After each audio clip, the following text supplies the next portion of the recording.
ભારતીય સમાજમાં લગ્નનું ઘણું જ મહત્ત્વ છે. લોકો આ દિવસની તૈયારીઓ મહિનાઓ અગાઉથી જ શરૂ કરી દે છે. પરંતુ જ્યારે લગ્નનો દિવસ નજીક આવે છે ત્યારે ઘણી અંધશ્રદ્ધાઓ પણ જન્મ લે છે, જેને આજના સમય સાથે કોઈ જ લેવા દેવા નથી.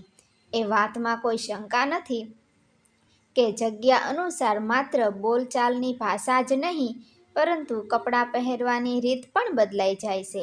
એટલા માટે લગ્નની પેટર્ન ગમે તેવી હોય, પરંતુ ભારતીય સમાજમાં વિવાહને હંમેશાથી મહત્વપૂર્ણ માનવામાં આવે છે.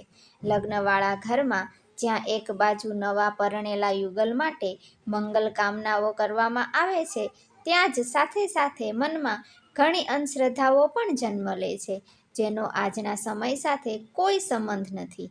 આધુનિક સમયમાં આવી બાબતો પર વિશ્વાસ કરવો થોડો મુશ્કેલ લાગે છે. મહેંદીની રસમ.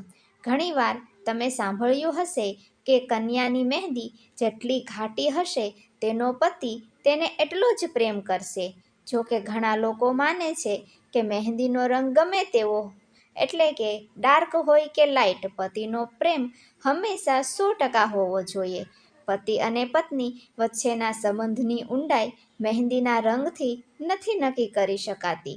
દંપતીનું બોન્ડિંગ, તેમની વચ્ચેનો પ્રેમ અહીં સુધી કે તેમની પસંદ અને નાપસંદ પણ બંનેના સારા તાલમેલ પર નિર્ભર રહે છે, જેનો અંદાજો લગ્ન પહેલાં લગાવવો અશક્ય છે.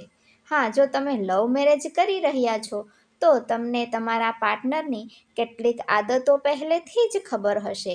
દરેક પંજાબી લગ્નમાં ચૂડા સેરેમની પછી કલીરેની વિધિ હોય છે.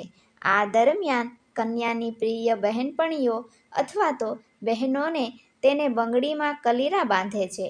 આ કલીરાને અવિવાહિત બહેનપણીઓ અથવા તો બહેનના માથા પર ખનકાવે છે. જેના માથા પર કલીરા પડે તેના જલ્દી જ લગ્ન થશે તેવું માનવામાં આવે છે. આવી જ રીતે ખ્રિસ્તી સમુદાયમાં ફૂલનો બુકે ઉછાળવામાં આવે છે. આ બુકે જેના હાથમાં આવે, નેક્સ્ટ બ્રાઇડ બનવાનો વારો તેનો આવે, એવું માનવામાં આવે છે. જોકે આ બંને રીતિ રિવાજ પાછળ હસી ખુશી અને પ્રેમભાવ જોવા મળે છે, પરંતુ કલીરા પડવાથી કે બુકે હાથમાં આવવાથી એવું માનવું વિચિત્ર છે કે નેક્સ્ટ મેરેજ જે તે વ્યક્તિના જ થશે. દીપક ઓલવાવો ન જોઈએ. કેટલાક રીતિ રિવાજ કે પૂજા વિધિની શરૂઆત લગ્ન પહેલાં જ થઈ જાય છે. આ દરમિયાન તમે મોટાભાગના લોકોને એવું કહેતા સાંભળ્યા હશે કે કોઈ પણ સંજોગોમાં પ્રગટાવેલો દીપક ઓલવાવો ન જોઈએ. આનું કારણ એ છે કે દીવો ઓલવવાથી હંમેશા નકારાત્મક વાઇબ્સ આવે છે, જેના કારણે મોટાભાગના લોકોના મનમાં કંઈક અજુગતું થવાનો ડર શરૂ થાય છે. જોકે આપણે આ જૂની વિચારસરણીને ખોટી નથી ઠહેરાવી રહ્યા, પરંતુ વાત પણ ખરાબ નજરની બચવાની છે. ખરાબ નજરથી બચવા માટે કાજલ લગાવવામાં આવે છે. ભારતના કેટલાક વિસ્તારોમાં વર અને કન્યાને લગ્નના થોડા દિવસો પહેલાં જ લોખંડની ધાતુ પહેરાવવામાં આવે છે, જેથી તેમને કોઈની ખરાબ નજર ન લાગે. જ્યારે કેટલાક વિસ્તારોમાં કાજળનું ટપકું લગાવવું શુભ માનવામાં આવે છે.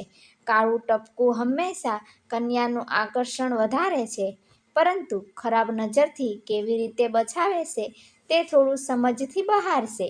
આપણે માનીએ છીએ કે દુલ્હનને વધુ સુંદર જોઈ મોટાભાગે લોકો તેના રંગરૂપની ચર્ચા કરે છે, પરંતુ તેનો અર્થ એમ બિલકુલ પણ નથી કે કાળું ટપકું તેના માટે રક્ષા કવચ બની જશે. નવવધુ પહેલાં જમણો પગ મૂકે છે. જ્યારે કન્યા પ્રથમ વખત તેના સાસરીમાં આવે છે, ત્યારે એવું કહેવામાં આવે છે કે તેણે ઘરના ઉંબરાને ઓળંગતી વખતે પહેલાં જમણો પગ અંદર મૂકવો જોઈએ, કારણ કે આમ કરવું તેના વૈવાહિક જીવન માટે શુભ માનવામાં આવે છે.